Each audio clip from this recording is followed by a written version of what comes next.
Welcome Digital Shoreditch. I'm Simon Brown, founder and creative director of And, an agency with 13 years worth of experience and an international client base set up in my back bedroom.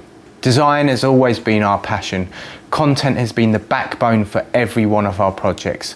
I'm really sorry that I can't be with you today in person, but what I hope is that my talk will stimulate you and your thinking about graphic design.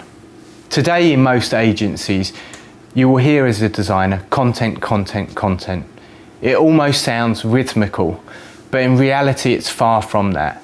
At base level, content is a lucid set of ingredients. Now, if I say I'm a graphic designer, you just think of this fixed gear riding hipster doing really cool stuff. But in reality, design in its purest form is a vehicle for communication. The reason content is king and design is its queen is that design has the ability to translate content from a lucid set of ingredients into a tangible end product that has aesthetic value wrapped around it and at best has a tone and value of a business. In essence, great design brings great content to life. Simply, content and design thrive together. My talk I'm going to keep relatively simple and down to 3 key points. Firstly, understand your client's content. Secondly, great design solutions bring content to life. And last but not least, make it simple to engage, share and find content. During my talk, I won't be sharing any of our design solutions. The most important thing that I will be sharing is our knowledge, which comes from all of our successes and some of our failures. So we start with the picture. During the London riots, I took this image outside a youth centre. To me, it sums up an attitude of a time. To me, it's a great piece of design as it communicates on so many levels. The simple fact is, whoever wrote "Throw Me on a Cop" knew their content inside out. So simply I say to you, immerse yourself in your client's content. It will inspire your design rationale. This next image I got sent as an email. Although it's slightly old because it's a QR code, I think you get the idea. Now, I normally read my emails on my phone. So the question I ask is, how do I take a picture of a QR code when the camera's on the back of my phone when I'm looking at my screen?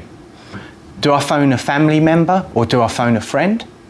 As designers, we should consider how and where audiences engage with content. We should make it simple to engage, share and find content, this way being successful. In the context of digital, are we designing blocks that house content, or should we be designing adaptive systems that work hand in hand with our content? This is where understanding your client's content is imperative. So let's imagine we've got a major client who's an art gallery. One stipulation of the brief is we cannot crop any image where it appears online. Your first thought might be fit all the images inside the containers. Your second thought might be absolutely impossible. However, your first thought should be brilliant. This is where you can focus your creativity and offer a unique design solution. One that challenges the conventions of the landscape image, which we see all over digital projects. This could be an adaptive system that takes into consideration landscape images, portrait images, how they showcase on a mobile phone.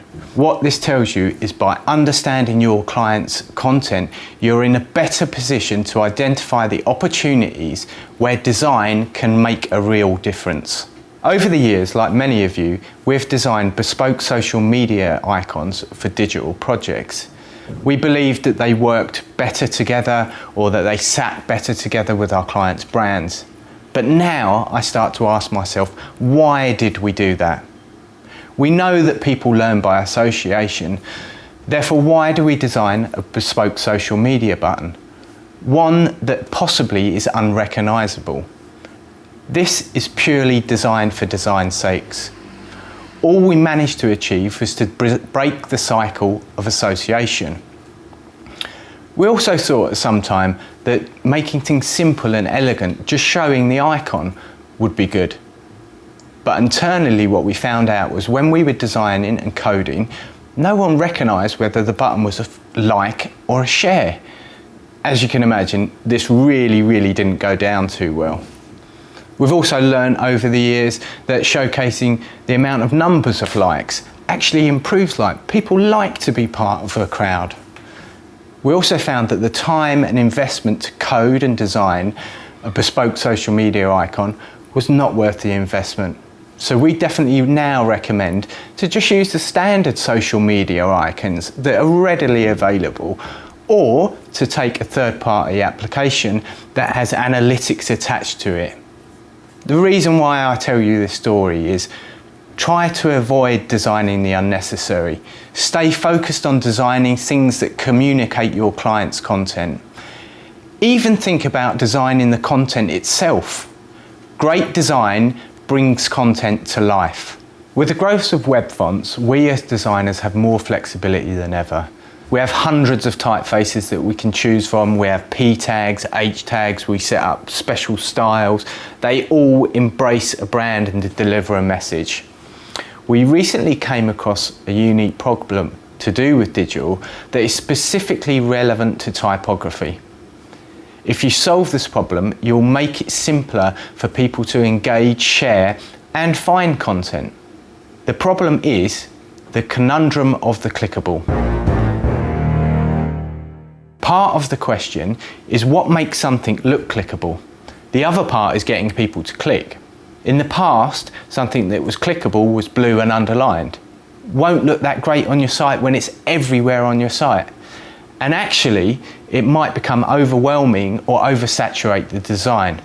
But you could take it just as a grey underline and then have a rollover style. Again, this might look too much if you're on a content-heavy website. And we can't forget that on a touchscreen, a rollover doesn't work. Another solution is read more. It's become synonymous to everyone as the clickable link. But what happens when you're on a densely populated website? Does read more become too much? Does it also impede on the design that you're producing?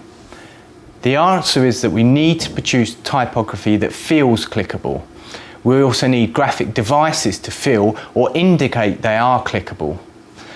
We also need clickable content areas. No longer is there one clickable content type. If you get this right through your design, you will make it simple to engage, share, and find content. So in summary, it's typical that you as a designer will receive content in a lucid set of ingredients. But more often than not, you're just going to receive a jumble of stuff.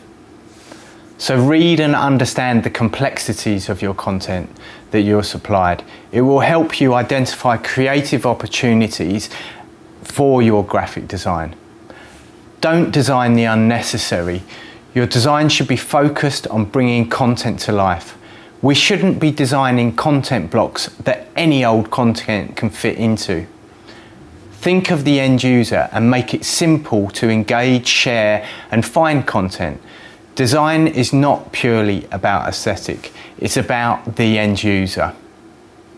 So it's safe to assume that we're all learning every day, and that design can help communicate great stories. For this reason, content is king and design will always be its elegant queen. So from me, Simon Brown, and all the team at And, I hope that we've got you thinking about design and how powerful it is. If you'd like to continue the dialogue, hook us up on Twitter at And Limited. But most importantly, enjoy everything Digital Shoreditch has to offer.